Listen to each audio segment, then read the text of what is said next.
Just don't cough in this direction. All right, clear. All right, now we can go. John's here. Nice of you to remember us. Yes, I apologize for that. The hurricane had me all screwed up. She called me, like texted me early in the morning. It was like it's probably like 6:30. It's like, you coming? Oh crap. I totally forgot, so I apologize. That was my fault. But yeah, the hurricane totally screwed me up. But today's program is going to be on silica and silica exposure control. OSHA's now got a new emphasis program. They got several programs, but it's about suppressing and containing and basically just making sure that silica dust does not get airborne. So it doesn't get airborne so that you guys don't breathe it. So basically, like, moving forward, what we need to do when we're out in the field, whenever we're cutting or wherever exposed to, where silica dust may actually possibly be, we need to suppress it. We need to suppress it with water. So that basically means if you're going to be cutting concrete, you're going to have to wet cut. Okay, you're going to have to keep that dust down. If you're going to be on a site where it's really dusty, you're going to have to suppress that water with the water tanker, or you're going to have to get with the controlling contractor to keep that dust down. Because basically, we'll go over this stuff in the video, but the respirable crystalline silica, it's like tiny little pieces of glass, and when you inhale it, it can cause all kinds of respiratory diseases or respiratory conditions. So you can get emphysema from it, you can get tuberculosis from it, and there's all kinds of other stuff that you can get from it as a result of breathing it in. You can have acute exposure to it where you breathe a lot of it over a small period of time, or you can have something over a long span of time and you breathe in, very little quantities. But the result is typically the same, and that you can develop respiratory problems from being exposed to this stuff for a prolonged period. So I'll go ahead and start it, and then we'll talk about it afterwards. So making my pen.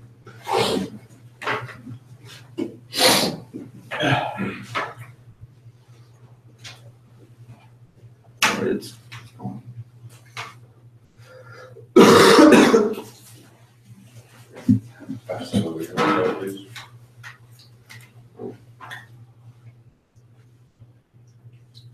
yes.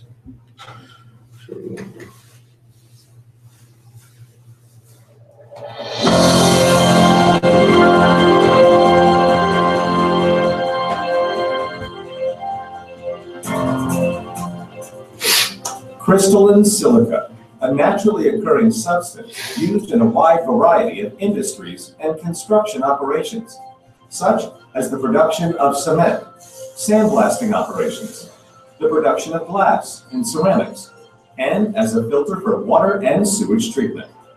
Crystalline silica is also a common additive in food and pharmaceutical applications and is used in the production of fiber optic cables. And while silica has many valuable uses, it can also present a danger when workers are exposed to excessive amounts of crystalline silica dust. In fact, each year there are hundreds of deaths and thousands of illnesses attributed to harmful exposures to silica dust. To prevent these types of harmful exposures, OSHA, the Occupational Safety and Health Administration, has developed regulations for general industry, maritime operations, and the construction industry. These regulations are titled Occupational Exposure to Respirable Crystalline Silica. During this program, we will discuss some key requirements from these regulations, as well as some safe work practices that you can follow to protect yourself from harmful exposure to crystalline silica. And let's get started by getting to know exactly what silica is. Crystalline silica is also known as silicon dioxide, or SiO2. Silica is a component of granite, sand, cement, rock, and many other materials. Silica is a naturally occurring chemical compound found in the Earth's crust. The most common form of silica is quartz. Two other forms of silica are cristobalite and tridymite. These various forms of silica can become dangerous when extremely small particles, often called silica dust, are inhaled into the lungs. OSHA refers to this type of inhalable silica dust as respirable crystalline silica. Anytime you hear the term respirable crystalline silica, it is referring to silica dust that can be inhaled into your lungs. Some operations that generate respirable crystalline silica include cutting, drilling, or grinding any type of material that contains silica.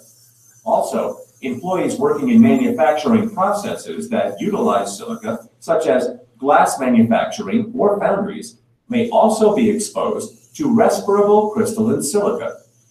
This type of potentially harmful silica dust can be so small that it cannot be seen with the naked eye. This is why it is so important to always take proper precautions in order to avoid harmful levels of exposure. Let's next discuss some of the potential health effects of exposure to respirable crystalline silica. Crystalline silica is classified as a carcinogen of the lungs. A carcinogen is a substance that has the potential to cause cancer. As workers inhale tiny silica particles over time, they are at increased risk of developing serious and often deadly silica-related illnesses. In addition to lung cancer, another disease associated with the inhalation of silica dust is silicosis. Chronic silicosis, also known as classic silicosis, is a fibrotic lung disease that typically occurs after many years of low to moderate exposures to silica dust. Silicosis causes scar tissue to form in the lungs, and as the disease progresses, the victim may experience shortness of breath during exercise and have clinical signs of poor oxygen-carbon dioxide exchange. In severe cases, silicosis can be disabling or even fatal due to respiratory failure. There is no known cure for silicosis. A less common form of silicosis is acute silicosis. This form of silicosis occurs after exposures to very high concentrations of silica. Symptoms include severe, disabling shortness of breath, weakness, and weight loss. Acute silicosis often leads to death. Breathing in silica dust has also been linked to the acceleration or severity of such diseases as tuberculosis, emphysema, kidney diseases, chronic bronchitis, and chronic obstructive pulmonary disease, or COPD. As you have just learned, excessive exposure to silica dust can cause a variety of serious health issues. The remainder of this program will be focused on the various methods used to limit or prevent workplace exposure to respirable crystalline silica. In order to protect workers from contracting diseases due to respirable silica exposures, the Occupational Safety and Health Administration has issued respirable crystalline silica standards for general industry, maritime operation, and the construction industry. When air monitoring determines that airborne levels of crystalline silica have reached the action level of 25 micrograms per cubic meter of air averaged over an 8-hour period, the employer must implement certain requirements of these OSHA regulations. One such requirement is to have a written exposure control plan for silica that outlines the tasks in the workplace that involve exposure, the engineering controls, work practices, and respiratory protection used to limit exposure for each task, and the housekeeping measures to be used to limit exposure to silica dust. OSHA's construction standard specifically requires a competent person be assigned to implement the exposure control plan. Regulations also require that any worker exposed to the action level of 25 micrograms per cubic meter of air for 30 or more days per year must be offered a medical exam every 3 years. These medical exams must include a chest X-ray and a lung function test. In addition, construction workers who are required to wear a respirator as protection from silica dust for 30 or more days per year must also be offered a medical exam every 3 years. The medical exams must be offered to employees at no cost. OSHA has set the permissible exposure limit, often called the PEL, of crystalline silica to be 50 micrograms of respirable crystalline silica per cubic meter of air averaged over an 8-hour workday. OSHA regulations require organizations to use engineering and work practice controls as the primary means to limit worker exposure to respirable crystalline silica to below the permissible exposure limit of 50 micrograms per cubic meter of air. When engineering and work practice controls cannot adequately limit exposure, then the OSHA regulations require that employers provide appropriate respiratory protection to reduce exposure to permissible levels. The OSHA standards also require that regulated areas be established to limit employee access to areas where exposures exceed the permissible exposure limit. The posting of warning signs at the entrances to regulated areas is required. To ensure that employees are aware of air sampling and exposure monitoring results, notifications should be provided to employees in writing or by posting the results in an area that is accessible to all employees.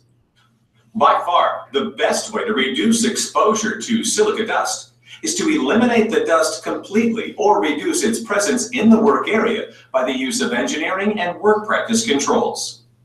There are 4 general types of engineering controls used to prevent exposure to silica dust: substitution, isolation, ventilation, and dust suppression. Substitution is simply replacing silica with another material that is less hazardous, such as crushed glass, nickel slag, or aluminum oxide. Isolation is the placement of barriers around a work area where silica is used. These barriers should restrict silica dust from spreading throughout the workplace. Ventilation is supplying clean air to a worker performing a task that involves silica dust or exhausting air-containing dust before it can be inhaled. Dust suppression is when a water-based system is used to prevent silica dust from becoming airborne. For example, wet cutting masonry products is much preferred to dry cutting. In addition to these types of engineering controls, work practice controls can also be used to limit exposure. Work practice controls refer to actions that employees can take while working to reduce exposure to silica dust.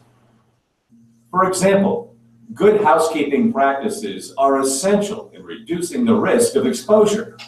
Buildups of dust should be removed with a water hose or by wet sweeping to prevent creating airborne dust.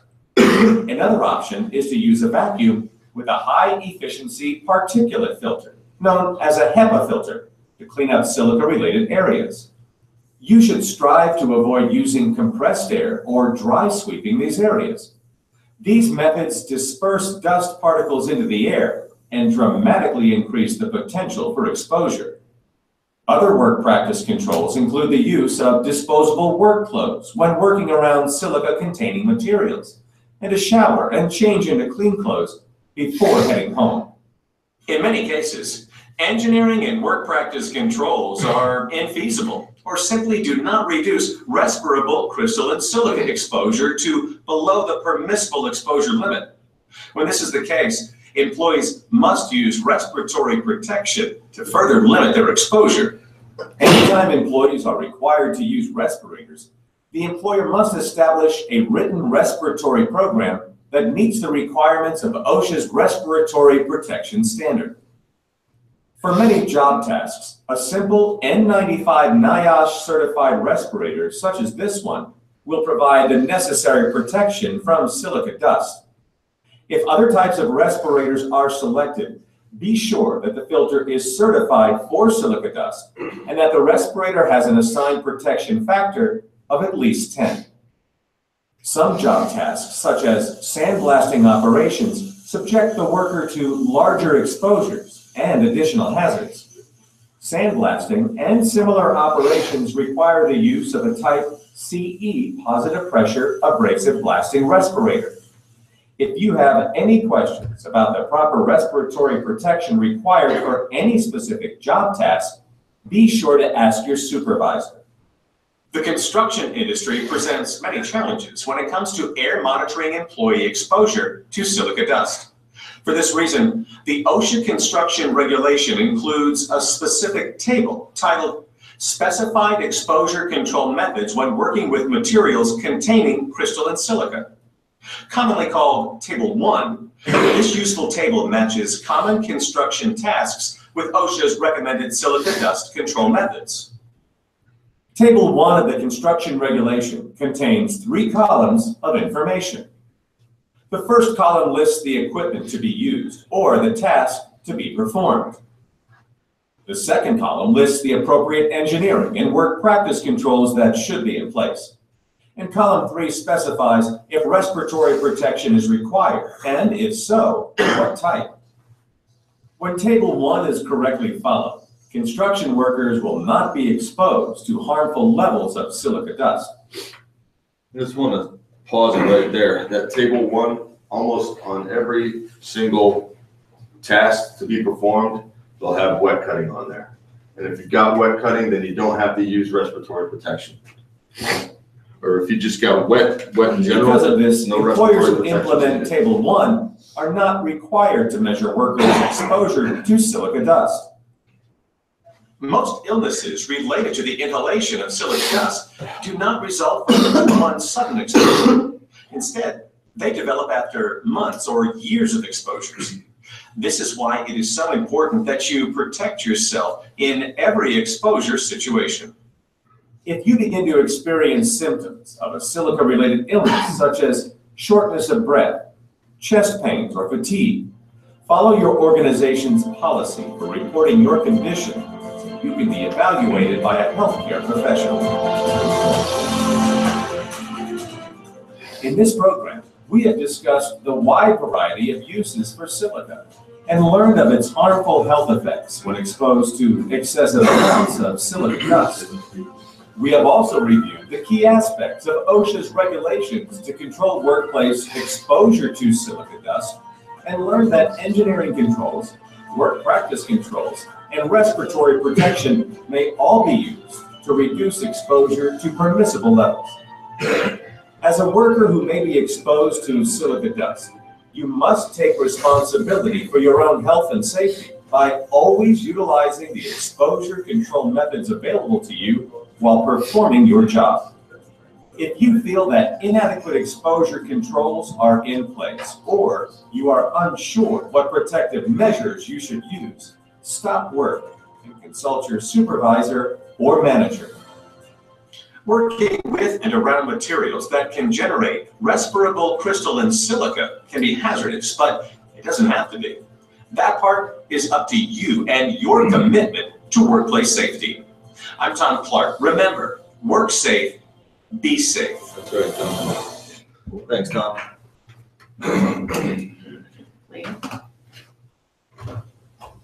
Wow, it's even backwards. Backwards? All right, well, basically like I was telling you, if you wet cut everything or if you suppress the dust with water, then there's no need for respiratory protection.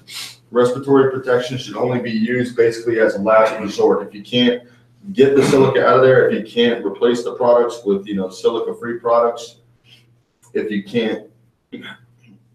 it's not possible to wet the stuff down, then that's when respiratory protection has to be used. You have to exhaust all other options in order to use respiratory protection. But if you get to that point, because if you're not going to wet cut and you're going to opt for respiratory protection instead, in order to wear that respiratory protection, you have to have a fit test and you have to fill out a health survey online. Who wants to go through that? Raise your hand.